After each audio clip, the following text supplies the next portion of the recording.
শাহি বুট ভুনা নিয়ে হাজির হয়ে গেলাম। আর এই রমজানে শাহি বুট ভুনা না হলে চলেই না। সবারই ইফতারের টেবিলে কম বেশি সবারই প্রিয়। আসসালামু আলাইকুম, সবাই কেমন আছেন? আলহামদুলিল্লাহ, আমি আল্লাহর রহমতে ভালো আছি। আর আজকে আপনাদের সাথে শেয়ার করলাম শাহি বুট ভুনা। আর এটা এতটা টেস্টি, খেলেই বুঝতে পারবেন কেন শাহি বললাম। আমি এখানে বেশ কিছুটা বুট ভিজিয়ে রেখেছি প্রায় 1 ঘন্টার মতো। 1 ঘন্টা পর সুন্দর করে এটাকে ধুয়ে চুলাতে বসিয়ে দিব। তার সাথে দিয়ে দিব বেশ কিছুটা আলু, কারণ বুটের মধ্যে একটু আলু দিলে ভীষণ টেস্ট এবং গ্রেভিটা অনেক ভালো হয়। চুলাতে প্রায় আমি 1.5 ঘন্টা সিদ্ধ করে নিব। কম আছে, আমি কোনো প্রেশার কুকারে সিদ্ধ করব না, নর্মালি সিদ্ধ করব, তাহলে বুটটা খেতে বেশি টেস্টি হয়। তো আমার বুটটা সিদ্ধ হয়ে গেছে, এবার নামিয়ে সুন্দর করে ধুয়ে নিব।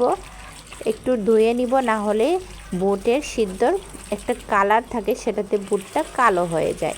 তো আমার ধোয়া হয়ে গেলে সুন্দর করে আলুগুলিও ছিলে নিব। তো আলুগুলি ছিলা হয়ে গেছে, আমি এভাবে আলুটাকে ভেঙে ভেঙে একটু গুঁড়া গুঁড়ো করে নিব। একেবারে ম্যাশ করব না, কিছুটা আস্তে আস্তে রাখবো, যেমন দেখতেও ভালো লাগবে, খেতেও ভালো লাগবে। তো আমি এবার চলে যাব রান্নাঘরে। আমি একটা বড় কড়াই বসিয়ে দিয়ে দিলাম, যেহেতু বেশি করেই বুটটা রান্না করছি। আর এই বুটটা আমার ফ্যামিলির সবার পছন্দ। আমি এখানে দিয়ে দিলাম প্রায় 1/2 কাপ তেল এবং 1 কাপ পেঁয়াজের কুচি। আর এদিকে বেশ 8 থেকে 9টা কাঁচামরিচ সুন্দর করে একটু লম্বা লম্বা করে আমি সুন্দর করে কুচি করে নিয়েছি। পেঁয়াজটাকে সুন্দর করে ব্রাউন করে ভেজে নিতে হবে একটু ধৈর্য সহকারে। এবার দিয়ে দিব পরিমাণ মতো লবণ। তো এখানে যেহেতু আমার বেশ 1/2 কেজির মতো বুট, এই জন্য আমি 2 চামচ লবণ দিয়ে দিলাম।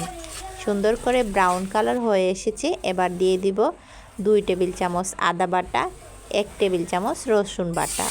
সুন্দর করে এটাকে কিছুক্ষণ কষিয়ে নিব। যখনই আদার একটা সুঘ্রাণ বের হবে, এবার অ্যাড করে দিব কিছুটা পানি, না হলে পেঁয়াজ এবং আদা দুইটাই পুড়ে যেতে পারে। আমি পানি অ্যাড করে দিয়ে এবার একে একে সব শুকনো মশলা দিয়ে দিব 1 চামচ চেয়ে একটু কম মরিচের গুঁড়া এবং 1.5 টেবিল চামচ হলুদের গুঁড়া, 1 টেবিল চামচ ধনিয়ার গুঁড়া এবং 1.5 টেবিল চামচ এখানে জিরার গুঁড়া আমি পরে 1/2 টেবিল চামচ যোগ করেছিলাম। এবার মশলাটাকে ভালো করে কষিয়ে নিব এবং শাহি মশলাটা দিয়ে দিলাম। এটা আমার হাতের একটা মশলা, সেটা হচ্ছে 5 ফোড়ন। সব ধরনের মশলা মিলায় একটা মশলা আমি বানিয়ে রেখি শুধু বুটের জন্য।